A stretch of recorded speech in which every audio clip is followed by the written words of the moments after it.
Videos from Florida aren't hard to find. Dozens of clips of empty fields, abandoned construction sites, and dozens of drivers calling for a boycott of the state have garnered hundreds of thousands of views on TikTok and Twitter over the past month. The common thread: fear and frustration over the state's latest anti-immigration law, signed a week ago by Republican Governor Ron DeSantis, requires businesses with 25 or more employees to verify workers' citizenship through the federal online portal E-Verify or face punishments, in addition to other new restrictions. The new law, which takes effect July 1, is DeSantis's latest step to expand immigration policy, in preparation for a likely but as yet unannounced 2024 presidential campaign. The law, one of the strictest state immigration measures in the United States, appears to be at odds with President Joe Biden's immigration policies, following the expiration of Section 42 of the controversial pandemic-era health code last week. Critics say the effect of the law, however, is a broad and intrusive crackdown on the state's large immigrant communities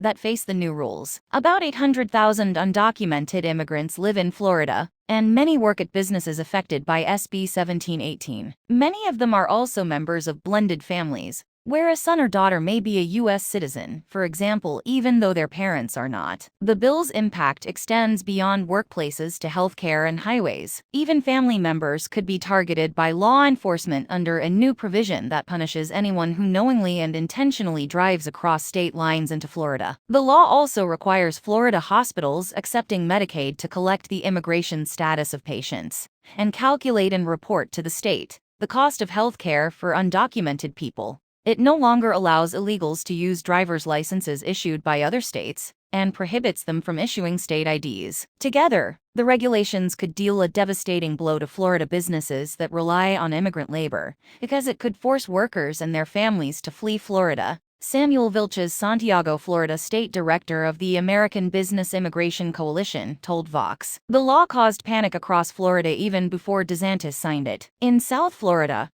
reporters from a local CBS News affiliate monitored vacant construction sites in Miami-Dade County and spoke with construction workers who said many of their co-workers did not show up for work because they feared deportation. The NBC affiliate interviewed South Florida farm workers who were considering leaving the state for fear of persecution. DeSantis's office referred Vox to the governor's comments at a press conference this week. "When we have something like E-Verify, it's a tool to make sure Florida's long-standing laws are being met," DeSantis said. "You cannot build a strong economy based on lawlessness.